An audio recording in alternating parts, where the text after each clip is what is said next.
السلام عليكم ورحمة الله وبركاته.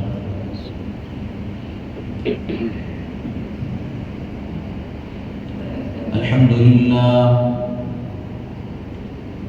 لله نحمده ونستعينه ونستغفره ونؤمن به ونتوكل عليه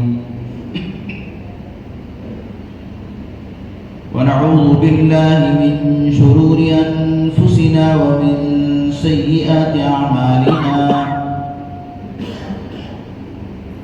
من يهده الله فلا مضل له ومن يضلله فلا هادي له. ونشهد أن لا إله إلا الله وحده لا شريك له. ونشهد أن سيدنا وسندنا وحبيبنا وإمامنا ومولانا محمد وبارك وسلم تسليما كثيرا أرسله الله تعالى بين يدي الساعة بشيرا ونذيرا وداعيا إلى الله بإذنه وسراجا منيرا. أما بعد فقد قال الله تبارك وتعالى في القرآن المجيد والفرقان الحميد: أعوذ بالله من الشيطان الرجيم. بسم الله الرحمن الرحيم. إن عدة الشهور عند الله 12 شهرا في كتاب الله يوم خلق السماوات والأرض منها 4 حرم. صدق الله العظيم وصدق رسوله النبي الكريم ونحن على ذلك لمن الشاهدين والشاكرين.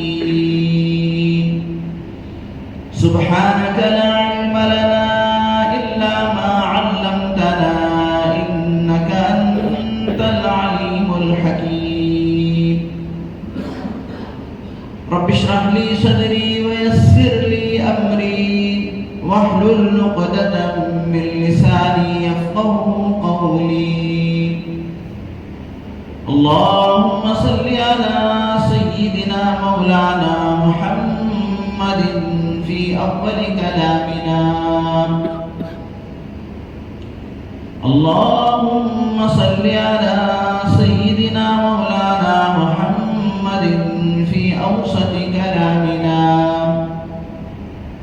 اللهم صل على سيدنا مولانا محمد في آخر كلامنا. ہر قسم کی تمام تعریفیں خدا بزرگ و برتر کے لیے جس کی خدائی میں کوئی شریک نہیں، واقعہ احکم الحاکمین ہے، اس کی بادشاہت میں کوئی شریک نہیں، وہ ہمیشہ سے ہے اور ہمیشہ رہے گا. ہر پل ہر لمحہ کروڑ ہا کروڑ انگنت لاتعداد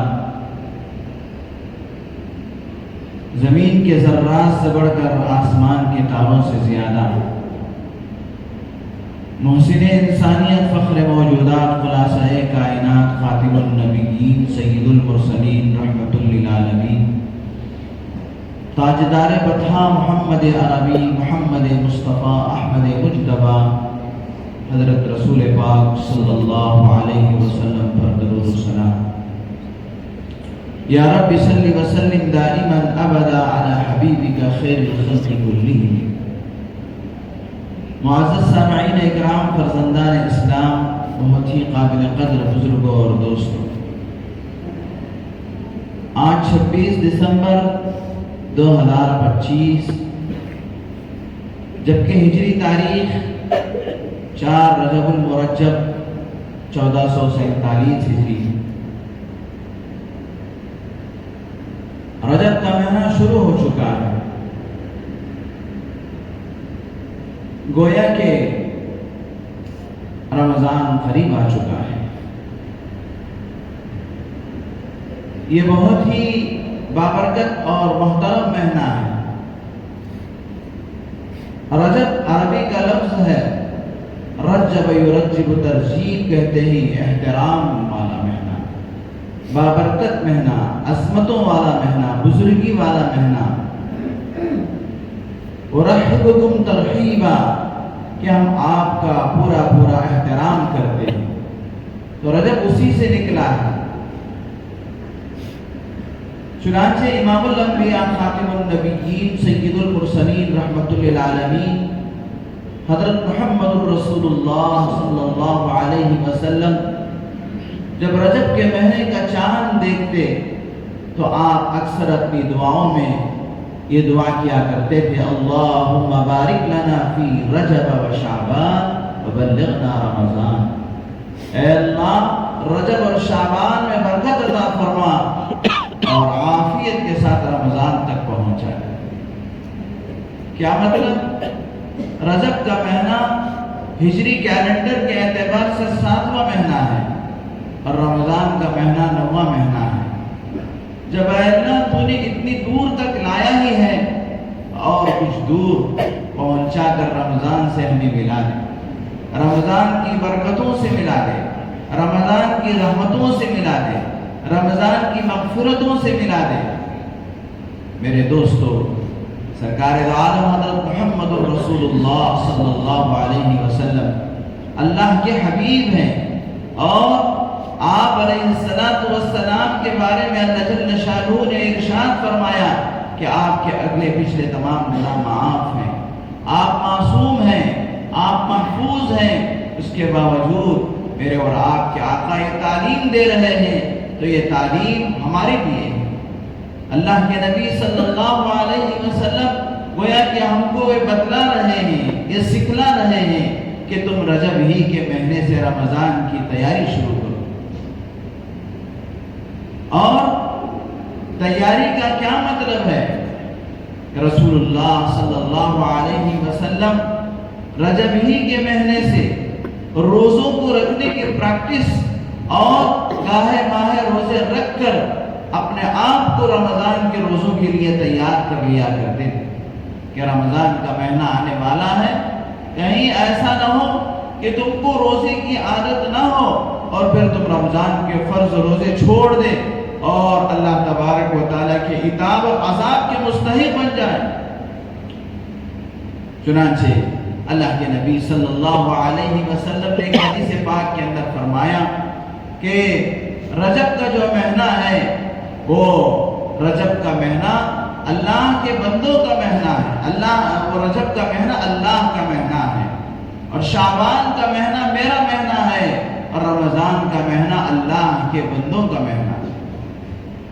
اور ایک جگہ پر فرمایا کہ رجب کا جو مہینہ ہے، آسانی کے ساتھ سمجھانے کے لیے جب کوئی کسان اپنے کھیت میں کھیتی بونا چاہتا ہے، اس کے اندر کوئی غلہ اگانا چاہتا ہے، تو ایک زمانہ ہوتا ہے کہ جس کے اندر کھیت کو ناگر کر، اس کو ہموار کر کے اس کے اندر بیج بویا جاتا ہے، اور پھر بیج بونے کے بعد جو دوسرا مرحلہ آتا ہے اس کو کھاد اور پانی کے ذریعے سے اس کھیتی کی حفاظت کی جاتی ہے اور ان پودوں کی حفاظت کی جاتی ہے، اور پھر جب ایک مہینہ آتا ہے کہ اس کے اندر آدمی اپنی کھیتی کو کاٹتا ہے، اپنی فصل کو کاٹتا ہے۔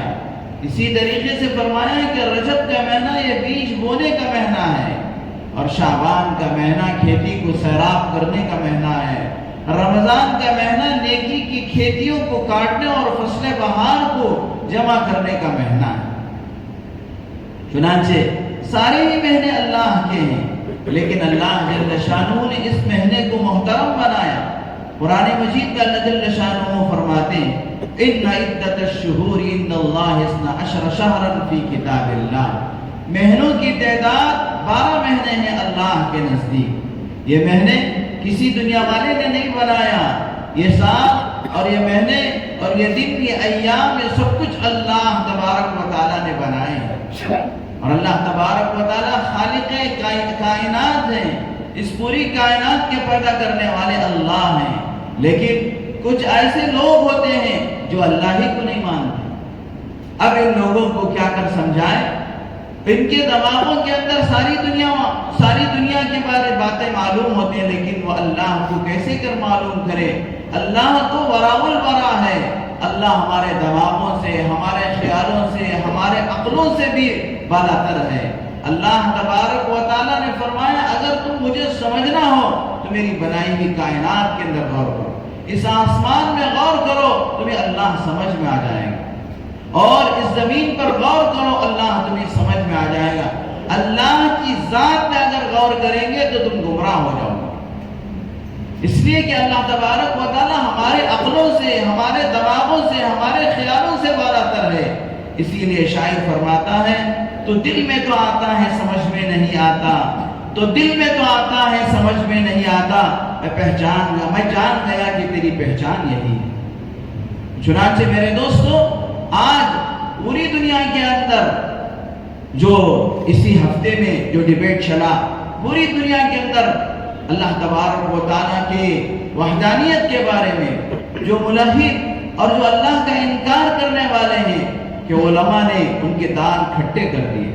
الحمدللہ اللہ کا فضل ہے، جب کبھی اسلام پر، جب کبھی توحید پر، جب کبھی رسالت پر، جب کبھی اسلام کی کسی اور چیز پر کوئی کاری ضرب لگتی ہے تو اس کا دندہ شکن جواب دینے کے لیے ہر زمانے میں اللہ کے نیک بندے موجود۔ ایسے ہی حضرت امام اعظم ابو حنیفہ رحمۃ اللہ علیہ کے زمانے میں ایک دہریے نے حضرت امام اعظم ابو حنیفہ رحمۃ اللہ علیہ سے کچھ سوالات کیے اللہ کے بارے میں۔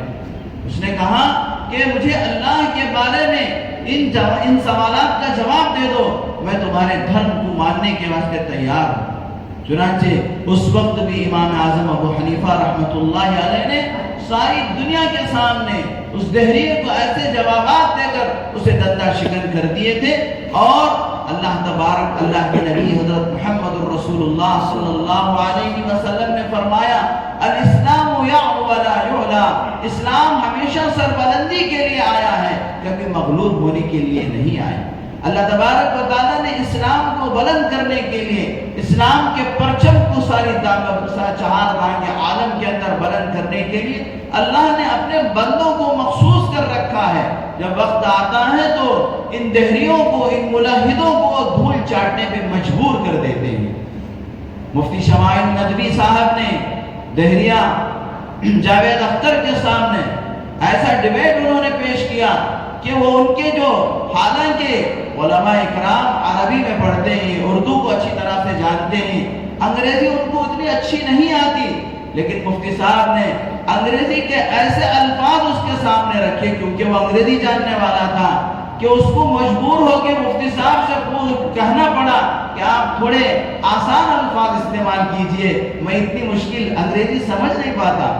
تو کسی کہنے والے نے کہا کہ یہ اللہ کا، یہ دہریہ، یہ ملحد، یہ اللہ کا انکار کرنے والا جب مفتی صاحب کی انگریزی نہیں سمجھ سکا تو وہ اللہ کو کیا سمجھے گا؟ مفتی صاحب کی انگریزی نہیں سمجھ سکا تو وہ اللہ کو کیا سمجھے گا؟ چنانچہ میرے دوستو، اللہ جل شانہ نے اس کائنات کو جو بنایا ہے، اس کائنات کے نظام کو اللہ تبارک و تعالیٰ نے بنایا ہے، اسی نظام کے اندر اگر کوئی آدمی غور کر کے دیکھ لے تو اس کو اللہ کی وحدانیت سمجھ میں آئے۔ اور بات دراصل یہ ہے کہ کسی مسلمان کو اللہ کو ماننے کے لیے کوئی دلیل ولیل کی ضرورت نہیں ہے، وہ ہمارا خالق ہے، بغیر دلیل کے وہ ہمارا خالق ہے، بغیر کوئی حجت حیل و حجت کے وہ ہمارا خالق و مالک ہے۔ امام رازی رحمت اللہ علیہ کا واقعہ کتابوں میں لکھا ہے۔ امام رازی رحمت اللہ علیہ کا جب وصال ہو رہا تھا، شیطان ان کے پاس پہنچ گیا، اور شیطان امام رازی رحمت اللہ علیہ سے پوچھا کہ تو اللہ کو ایک جو مانتا ہے، اللہ کی توحید کا جو تو اقرار کرتا ہے، اس کی کیا دلیل ہے؟ وہ بہت بڑے عالم تھے، بہت بڑے اللہ کے ولی تھے، چنانچہ انہوں نے شیطان کے سامنے دلیلیں پیش کی کہ میں اللہ کو اس وجہ سے ایک مانتا ہوں، میں اس وجہ سے اللہ تبارک و تعالیٰ کو مانتا ہوں۔ یہ ایک عورت سے، ایک بوڑھی سے پوچھا گیا کہ تو نے اللہ کو کیسے پہچانا؟ اس بوڑھیا نے کہا تھا کہ میں چرخہ جو چلاتی ہوں، جو میں چرخہ چلاتی ہوں، جس سے میں اپنا سوت کاٹتی ہوں، دھاگا بناتی ہوں، اس چرخے کے ذریعے سے میں نے میرے پروردگار کو پہچانا۔ قربان جائیے اس بوڑھیا پر، اس نے تو چرخے کے ذریعے سے اللہ کو پہچان لیا۔ ایک دہریہ قسم کے لوگ، ساری کائنات میں اللہ کی نشانیاں پھیلی ہوئی ہیں، ان تمام نشانیوں کو دیکھ کر بھی اللہ کو نہیں پہچانا۔ تو اس سے پوچھا کہ تو چرخے سے اللہ کو کیسے پہچانا؟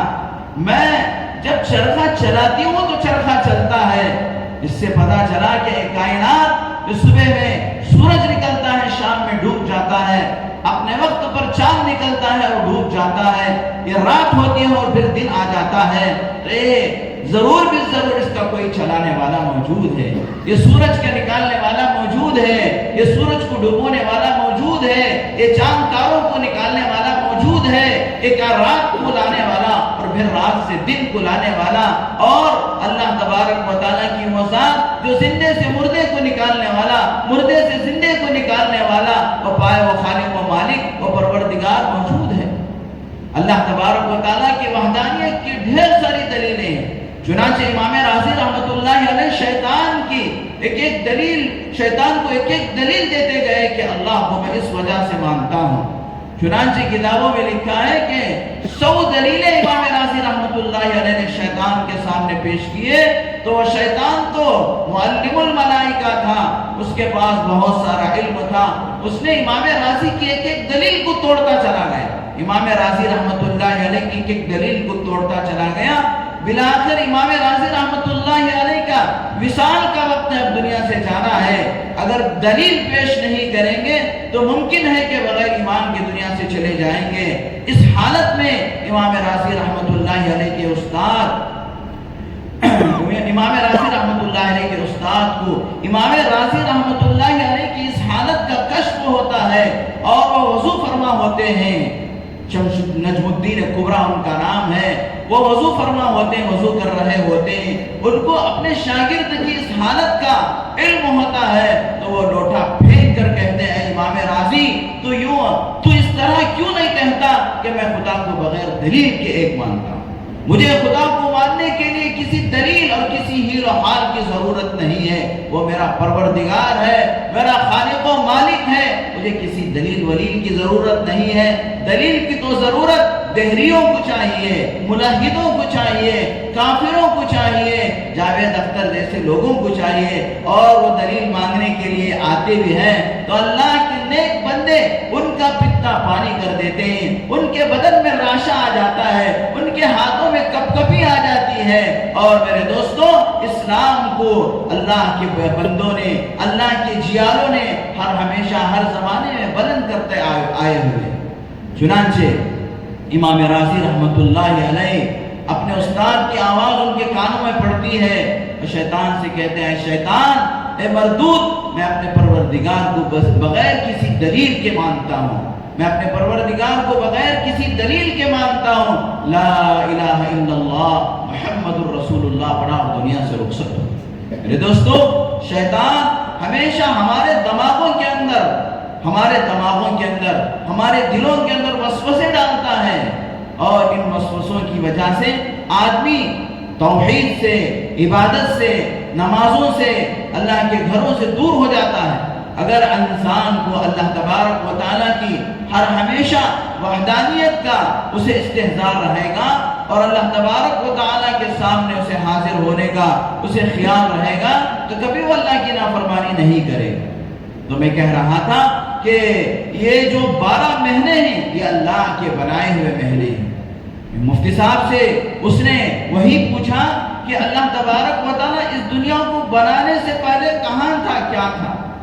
تو مفتی صاحب نے کہا کہ بھائی ٹائم جس وقت پیدا ہوا، وہ ٹائم کے بعد، ٹائم سے پہلے تو کوئی چیز نہیں ہے، اور ٹائم کا پیدا کرنے والا اللہ ہے۔ اور اسی مثال کو سمجھاتے ہوئے آسان الفاظ میں مولانا مفتی یاسر ندیم الواجدی نے فرمایا کہ یہ کمپیوٹر میں نے بنایا ہے، کمپیوٹر مثال کے طور پر ایک کمپیوٹر میں نے بنایا ہے، تو تھوڑی میں کمپیوٹر کے اندر رہوں گا، کمپیوٹر میں نے بنایا، کسی چیز کو میں نے بنایا، یہ مائک میں نے بنایا ہے، تھوڑی میں اس مائک کے اندر گھس کر بیٹھا ہوا ہوگا، یہ تو میری ایجاد کی ہوئی چیز ہے، یہ کائنات اللہ نے بنایا ہے، تو اللہ تبارک و تعالیٰ تھوڑی کائنات میں کہیں رہا ہوگا، اللہ تو اس پوری کائنات سے براء البراء ہے، یہ کائنات اللہ کی بنائی ہوئی ہے، تو تھوڑی اللہ تبارک و تعالیٰ کیا ہے، یہ جیسا کہ میں نے مثال کے ساتھ سمجھایا، کوئی آدمی کسی چیز کو بناتا ہے، وہ آدمی اس چیز کے اندر نہیں رہتا، وہ چیز الگ ہوتی ہے، اور جو چیز اس نے بنایا وہ چیز الگ ہوتی ہے۔ یہ پوری کائنات اللہ کی مخلوق ہے اور اللہ خالق ہے، تو مخلوق میں اللہ تبارک و تعالیٰ کیسے آئیں گے؟ چنانچہ میرے دوستو، اللہ تبارک و تعالیٰ نے ایسے، اور دوسری مزے کی بات یہ ہے کہ اس پورے ڈیبیٹ کے اندر ایک شرط تھی کہ اس میں کوئی بھی دلیل قرآن و حدیث سے نہیں دی جائے گی، کوئی بھی دلیل قرآن و حدیث سے نہیں، سائنس اور اسی طریقے سے ٹیکنیکل طریقے پر کیا ہے سمجھایا جائے گا۔ تو مفتی صاحب کا پورا ڈیبیٹ آپ دیکھ لیجئے، مفتی شمائل صاحب کا، کہ کہیں اس نے اس 2 گھنٹے کے اندر کوئی قرآن کی آیت نہیں پیش کی، کیونکہ یہ جو ملحد تھا، یہ جو اللہ کا انکار کرنے والا تھا، وہ پہلے ہی سے اللہ کا انکار کر رہا ہے، تو اللہ کی کتاب کو کیسے مانے گا؟ اللہ کے نبی کو کیسے مانے گا؟ اللہ کے نبی کی حدیث کو کیسے مانے گا؟ وہ کہے گا کہ میں خدا ہی کو نہیں مانتا ہوں، تو خدا کی قرآن، خدا کے کلام کو کیسے مانوں گا؟ تو اس پورے ڈیبیٹ کے اندر کہ 2 گھنٹے کا جو ڈیبیٹ چلا، ساری دنیا نے دیکھا کہ اس پورے ڈیبیٹ کے اندر مفتی صاحب نے سائنس کے ذریعے سے اور تجربات کے ذریعے سے اسے قائل ہونے پر مجبور کر دیا کہ اللہ کے وجود کو مان لے، اللہ تبارک و تعالیٰ موجود ہے۔ چنانچہ میرے دوستو، اس ڈیبیٹ کے بعد تقریباً اب تک 20,000 لوگ اسلام کے اندر داخل ہوئے، اسلام میں داخل ہوئے، اور بہت سارے ملحدین جو اللہ کا انکار کرنے والے تھے وہ کلمہ پڑھنے پہ مجبور ہوئے۔ اللہ تبارک و تعالی ایسے علماء اکرام کو عمروں میں اللہ تعالیٰ برکت عطا فرمائے، اور اللہ تبارک و تعالیٰ ہم سب کو اللہ تبارک و تعالیٰ کی توحید پر ثابت قدم رہنے کی توفیق عطا فرمائے، ہمارے دلوں کے ذرے ذرے کے اندر، رگ و ریشے کے اندر اللہ کی توحید بسی جائے۔ اسی لیے امام الانبیاء، خاتم النبیین، سید المرسلین، رحمت للعالمین حضرت محمد الرسول اللہ صلی اللہ علیہ وسلم نے ہمیں صبح شام پڑھنے کے لیے ایک دعا بتائی، رضیت باللہ ربا، رضیت باللہ ربا، میں اپنے رب کو میں راضی ہو گیا، میرا رب اللہ ہے، میرا رب میرا خدا اللہ ہے، اس کا ہم صبح شام اقرار کریں، رضیت باللہ ربا، میں اللہ کو رب ہونے کے اعتبار سے میں اللہ سے راضی ہو گیا، وہ میرا رب ہے، وہ میرا پروردگار ہے، وہ میرا پالنہار ہے، وہ میری اچھی برائی کا مالک ہے۔ اسی لیے تو ہمیں ایمان مفصل پڑھایا گیا، اسی لیے تو ہمیں ایمان مجمل پڑھایا گیا، تاکہ ہمارا ایمان اللہ کی ذات پر، اللہ کی صفات پر، اللہ تبارک و تعالیٰ کی قدرت پر، اللہ تبارک و تعالیٰ پر مضبوط ہو جائے، اور یہ ایمان کو سنبھالتے۔ اسی لیے میرے دوستو، ایمان لے کر آنا بہت بڑی دولت ہے، اور پھر اس ایمان پر قائم رہنا اس سے بڑی دولت ہے۔ موت کے وقت زبان سے کلمہ طیبہ جاری ہو جانا، یہ بہت بڑی کامیابی کی دلیل ہے۔ آپ کو یہ بھی بتاؤں، یہ جو جاوید اختر جو ملحد ہے، جو دہریہ ہے، جو اللہ کا انکار کرتا ہے، وہ اس کے پردادا ہمارے اس ملک ہندوستان کے بہت بڑے عالم ہیں، علامہ فضل حق خیرآبادی رحمت اللہ علیہ کا یہ پوتا ہے۔ اسی لیے میرے دوستو، آدمی کو اپنے نسب پر، اپنے خاندان پر فخر کر بیٹھنے کی کوئی اجازت نہیں ہے، ہر آدمی کو اس کا اپنا ایمان کام دے گا۔ اللہ کے نبی صلی اللہ علیہ وسلم نے فرمایا، من بطأ به عمله لم يسرع به نسبه، جس کو اس کا عمل پیچھا کر دے، اس کا نسب اسے آگے نہیں بڑھا پائے گا۔ جو عمل کی وجہ سے پیچھے ہو جائے، نسب کی وجہ سے وہ آگے نہیں جائے گا۔ میں عالم کا بیٹا ہوں تو لہذا میری مغفرت ہو جائے گی، مجھے معاف کر دیا جائے گا، ایسا نہیں۔ حضرت نوح علیہ السلام کا بیٹا کنعان کافر تھا، حضرت نوح کی دعا اس کے حق میں قبول نہیں ہوئی۔ اللہ تعالیٰ نے فرمایا، یہ تمہارا بیٹا تمہارے اہل میں سے نہیں ہے۔ اور اسی طریقے سے سرکار دو عالم حضرت محمد الرسول اللہ صلی اللہ علیہ وسلم کے چچا ابو طالب، کہ انہوں نے آخر تک آپ کا ساتھ دیا، آپ کا ہاتھ بٹایا، آپ کا ہر موقع پر کیا ہے انہوں نے ساتھ۔ لیکن جب ایمان لا جب وہ دنیا سے جا رہے تھے، اللہ کے نبی نے فرمایا میرے چچا میرے کان میں کلمہ پڑھ دو، کل قیامت کے دن میں آپ کے لیے سفارش کروں گا۔ تو اللہ نے قرآن کی آیت نازل فرمایا انک لا تہدی من احببت ولکن اللہ یہدی من یشاء۔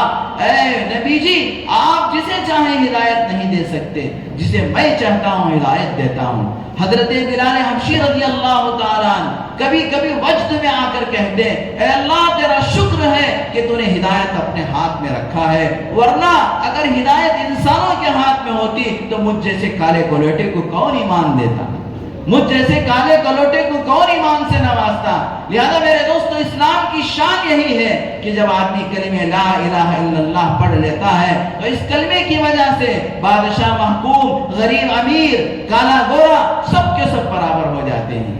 آپ اس کے علاوہ آپ دنیا کے دوسرے دھرموں میں جاؤ کہ ان کی کٹکریاں ہوتی ہیں اور ان کے درجے ہوتے ہیں کہ برہمن فلاں مندر کو جائے گا، فلاں و فلاں مندر کو جائے گا، نچلی ذات والا فلاں مندر کو جائے گا۔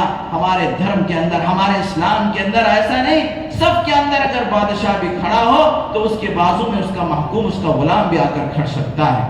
اسی لیے فرمایا اسی لیے وہ شعر مشہور ہے محمود غزنوی کا، ایک ہی سب میں کھڑے ہو گئے محمود و عیاض، ایک ہی سب میں کھڑے ہو گئے محمود و عیاض، نہ کوئی بندہ رہا نہ کوئی بندہ نواز۔ لہذا میرے دوستو اسلام کی خوبی یہی ہے، اسلام کے اندر یکسانیت ہے، اسلام کے اندر اتار چڑھاؤ نہیں ہے، اسلام کے اندر کیا ہے، کوئی امیر و غریب کا کوئی فرق نہیں ہے، اسلام کے اندر مالدار و غریب کا کوئی فرق نہیں ہے، اسلام کے اندر کالے اور گورے کا کوئی فرق نہیں ہے، اسلام کے اندر عرب و عجم کا کوئی فرق نہیں ہے۔ لہذا میرے دوستو سبھی کے لیے وہی کعبہ ہے، سبھی کے لیے وہی قرآن ہے، سبھی کے لیے وہی رسول ہے۔ یہ اسلام کی سب سے بڑی شان ہے، ایسا شان والا مذہب اس دھرتی پہ کوئی دوسرا نہیں۔ چنانچہ میرے دوستو یہ لوگ جو کیا ہے، میں جو مضمون شروع کیا تھا وہ رجب المرجب کے بارے میں، اللہ تبارک و تعالیٰ نے یہ 4 مہینے معزز و محترم بنائے ہیں، اس میں سے ایک ہے ذی قعدہ، دوسرا ذی الحجہ اور تیسرا محرم، اور دور جا کر 7واں مہینہ یہ رجب المرجب کا مہینہ ہے۔ یہ محترم مہینے ہیں، اس کے اندر محترم ہونے کی کیا، اب اس کی کیا وجہ ہے اور اس میں کیا کرنا ہے۔ دیکھو میرے دوستو کسی بھی چیز کی نسبت جب بڑھ جاتی ہے تو اس کا احترام، اس چیز کی قدر بھی بڑھ جاتی ہے۔ اس کی مثال ہم آسانی سے ایسے سمجھ سکتے ہیں کہ آدمی نماز پڑھ رہا ہے، اگر وہ اپنے گھر کے اندر نماز پڑھے گا تو اس کی ایک نماز پر ایک ہی نماز کا ثواب ملے گا۔ وہ اپنی مسجد میں آ کر جماعت کے ساتھ نماز پڑھے گا، کیونکہ مقام بدل گیا، مقام بدل جانے کی وجہ سے گھر کو چھوڑ کر مسجد میں آ کر نماز پڑھ رہا ہے تو اس کی نماز تو وہی ہے لیکن اس کا مرتبہ، اس کا درجہ بڑھ جاتا ہے، 27 درجے اسے ثواب مل جاتا ہے۔ اور پھر وہی آدمی شہر کی کسی جامع مسجد کے اندر جا کر نماز پڑھتا ہے، حدیث پاک کے اندر آتا اللہ کے رسول صلی اللہ علیہ وسلم نے فرمایا اسے 50 نمازوں کا یا 500 نمازوں کا ثواب عطا فرماتے ہیں۔ اور پھر وہی مسجد نبوی کے اندر جا کر آدمی نماز پڑھتا ہے تو اسے 50,000 نمازوں کا ثواب ملتا ہے۔ اور پھر وہی مکہ المکرمہ میں حرم شریف کے اندر جا کر نماز پڑھتا ہے، مسجد الحرام میں جا کر نماز پڑھتا ہے تو پھر اس کی نمازوں کا ثواب، ایک نماز کا ثواب 1,00,000 نمازوں کے برابر ہو جاتا ہے۔ لہذا ان مہینوں کے اندر جن کو اللہ نے فضیلت دیا ہے اس میں تو پہلا ایک کام ہے کہ ان مہینوں کا احترام کریں۔ دیگر مہینوں میں جو غفلت ہم سے ہو رہی تھی ان مہینوں کے اندر وہ غفلت ہم نہ کریں۔ دیگر مہینوں میں ہم نماز کو چھوڑ کر چاہے دنیا پرستی میں اور دنیا کے پیچھے پڑے ہوئے تھے، یہ باعزت و محترم مہینے جس کو اللہ نے محترم بنایا ہے، ان مہینوں کا احترام کرتے ہوئے ان مہینوں کے اندر نماز کی پابندی کرے، نماز کا، روزے کا، صدقہ و خیرات کا کثرت کے ساتھ دیگر مہینوں کے مقابلے میں ان مہینوں کے اندر ہم کیا ہے صدقہ و خیرات زیادہ سے زیادہ کریں اور نمازوں کا اہتمام کریں۔ اور دوسرا کام کیا ہے، ان مہینوں کا احترام یہی ہے کہ ان مہینوں میں گناہوں کو چھوڑ دیں۔ دیگر مہینوں کے اندر گناہ کرنا بھی گناہ ہی ہے، لیکن ان محترم مہینوں کے اندر گناہ کریں گے تو اس گناہ کی نحوست بڑھ جائے گی۔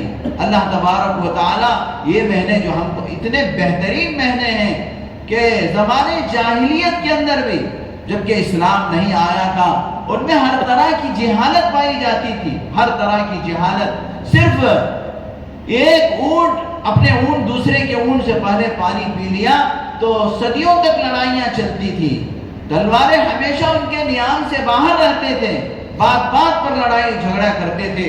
لیکن جب یہ مہینے آ جاتے، محرم اور رجب کا مہینہ، محرم کا مہینہ، ذی القعدہ اور ذی الحجہ کا مہینہ، تو وہ لوگ اپنے لڑائیوں کو بند کر کے ان مہینوں کا احترام اور اس کی عظمت کیا کرتے تھے۔ یہاں تک کتابوں میں لکھا ہے بھائی باپ کا قاتل بھی اسے نظر آ جاتا، اس کے اپنے باپ کا قاتل بھی نظر آ جاتا تو ان 4 مہینوں کے اندر وہ اس سے بھی بدلہ لینے کو گوارا نہیں کرتے تھے، چھوڑ دیتے تھے۔ ایک مرتبہ ایسے ہی مہینوں کے اندر ایک جنگ ہو گئی، ایک لڑائی ہو گئی، تو پورے زمانے جاہلیت کے اندر اس کو حرب الفجار کے نام سے یاد کیا گیا۔ آج بھی کتابوں میں اس لڑائی کا تذکرہ ہے، یہ گناہ کی لڑائی، اس لڑائی کو گناہ کی لڑائی کا نام دیا گیا۔ جب وہ لوگ جہالت میں تھے، نادانی میں تھے، ناواقفیت میں تھے، ان کے پاس اللہ کے رسول صلی اللہ علیہ وسلم ابھی مبعوث نہیں ہوئے تھے، اسی وقت یہ لوگ کیا ہے ان مہینوں کی قدر کیا کرتے تھے، جبکہ ہمارے پاس اللہ کا دین آ چکا ہے، اللہ کے رسول ہمیں پیغام سنا چکے ہیں، اور اللہ کا کلام اس کے اندر صراحت کے ساتھ ان مہینوں کے احترام کے بارے میں تذکرہ ہے۔ تو پھر میرے دوستو، ہم کو ان مہینوں کے اندر کس قدر احترام کرنا چاہیے، کس قدر ان مہینوں کے اندر نیکیاں کرنی چاہیے۔ اور آخر میں میرے دوستو، یہ جو ایام جو چل رہے ہیں دنیا کے اعتبار سے، یہ کیا ہے دسمبر کے آخری تاریخیں ہیں، اس میں بہت ساری جگہ برادران وطن میں جو عیسائی ہیں وہ کرسمس وغیرہ مناتے ہیں، اور قریب میں 1 جنوری کو ان کا جنوری کا مہینہ آئے گا، اس کو جنوری کا مہینہ ہمارے بزرگ کہتے ہیں یہ جنوری کا نہیں جانوروں کا مہینہ ہے۔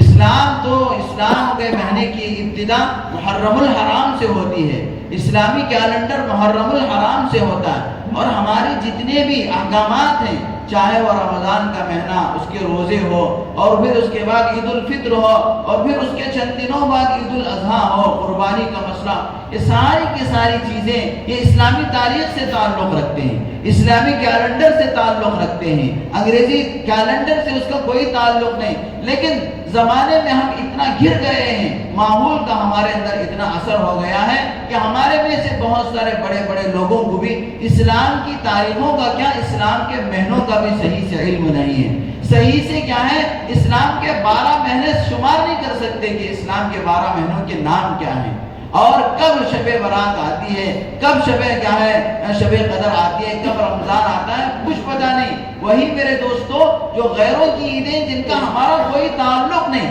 وہ ہم کو 6 مہینے پہلے سے یاد رہتے ہیں، معلوم رہتا ہے کہ فلاں کرسمس فلاں وقت آ رہی ہے، اور فلاں دیپاولی فلاں وقت آ رہی ہے، اور اس کے لیے کیا ہے ہم خاص طور پہ جو دکاندار ہوتے ہیں اس کی تیاری مہینہ پہلے سے شروع کرتے ہیں۔ لہذا میرے دوستو، اس وقت ان دنوں کے اندر جو ہمارے عقیدے سے ایک بہت بڑا مسئلہ تعلق رکھتا ہے، اس کو میں بتا دوں کہ ان دنوں میں لوگ بھولے ہوئے کیا ہے، نادانی میں یا پھر کیا ہے ماحول سے متاثر ہو کر اپنے اسٹیٹس کے اندر ہیپی کرسمس رکھ دیتے ہیں، ہیپی نیو ایئر رکھ دیتے ہیں، اور ایک دوسرے کو مبارکباد دیتے ہیں۔ یہ شریعت کے اندر، اسلام کے اندر اتنا بڑا جرم ہے، اتنا بڑا جرم ہے میرے دوستو، اس جرم کی وجہ سے ہو سکتا ہے ہمارا ایمان بھی ختم ہو جائے۔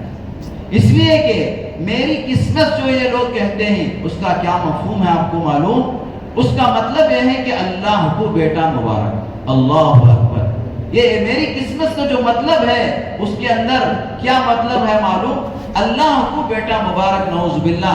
اللہ تبارک و تعالیٰ قرآن مجید کے اندر فرماتے ہیں کہ اللہ کو بیٹا ثابت کرنا، اللہ کو کسی کو بیوی ثابت کرنا، یہ اللہ کو گالی دینے کے برابر۔ اور اللہ تعالیٰ قرآن مجید میں فرماتے ہیں جب بندہ اللہ کو گالی دیتا ہے تکاد السماوات یتفطرن منہ الارض وتنشق الجبال، اللہ تعالیٰ فرماتے ہیں کہ آسمان پھٹ پڑنے کو اللہ سے اجازت مانگتا ہے، اے اللہ یہ بندے، یہ بدبخت نے تجھے گالی دیا ہے، تو مجھے اجازت دے کہ میں اس پر پھٹ پڑوں۔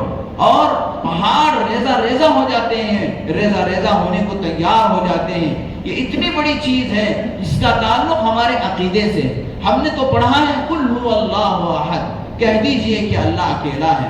قل هو اللہ احد اللہ الصمد، اللہ بے نیاز ہے۔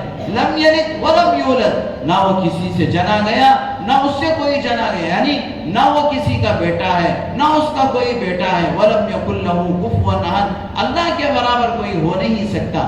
اللہ نے پورا اپنا نسب نامہ اس سورت کے اندر بیان فرما دیا۔ اسی لیے اس سورت کی اتنی بڑی فضیلت ہے، اگر کوئی آدمی 3 مرتبہ سورہ اخلاص کو پڑھتا ہے تو اسے ایک قرآن مجید پڑھنے کے برابر ثواب ہے۔ اور اسی طریقے سے میرے دوستو، جنوری کا بھی ہے، جو 1 جنوری آتی ہے، ہیپی نیو ایئر جو لوگ کہتے ہیں، یہ بھی بہت بڑا جرم ہے مسلمانوں کے لیے، اس لیے کہ اس کے اندر بھی وہ لوگ حضرت عیسیٰ علیہ السلام کی پیدائش پر، جو کہ عیسیٰ علیہ السلام کو اللہ کا بیٹا مانتے ہیں، اس پر وہ لوگ خوشی مناتے ہیں۔ لہذا ماحول کے اعتبار سے یہ جو ایام چل رہے ہیں، اس میں ان چیزوں سے ہم اپنے آپ کو بچائیں۔ اس سے ہمارا عقیدے کا تعلق ہے، ہمارے ایمان کا تعلق ہے، لہذا ہم اپنے کوئی اسٹیٹس کے اندر ایسی چیزیں رکھیں تو آپ فوراً اسے ڈیلیٹ کر دیں، یا فوراً تم اس کو اگنور کر دیں، اور اپنے بھائیوں کو، اپنے دوستوں کو سمجھائیں یہ چیزیں ٹھیک نہیں ہے، ہمارے عقیدے کے خلاف ہیں، اور ان چیزوں سے ہم اللہ کی نگاہ سے گر جاتے ہیں، اللہ کی ناراضگی ہمارا مقدر بن جاتی ہے۔ لہذا میرے دوستو، اللہ تبارک و تعالیٰ سے دعا کرے کہ اللہ تبارک و تعالیٰ ہمیں مضبوط ایمان عطا فرمائے، اللہ تبارک و تعالیٰ کی توحید پر ہمارا کامل یقین نصیب فرمائے، اور اللہ تبارک و تعالیٰ شرکیہ الفاظ سے، شرکیہ کاموں سے اللہ پوری امت کی حفاظت فرمائے، ہمارے عقیدے کو درست فرمائے، ہمارے ایمان کو مضبوط فرمائے۔ آمین۔ وآخر دعوانا الحمدللہ رب العالمین۔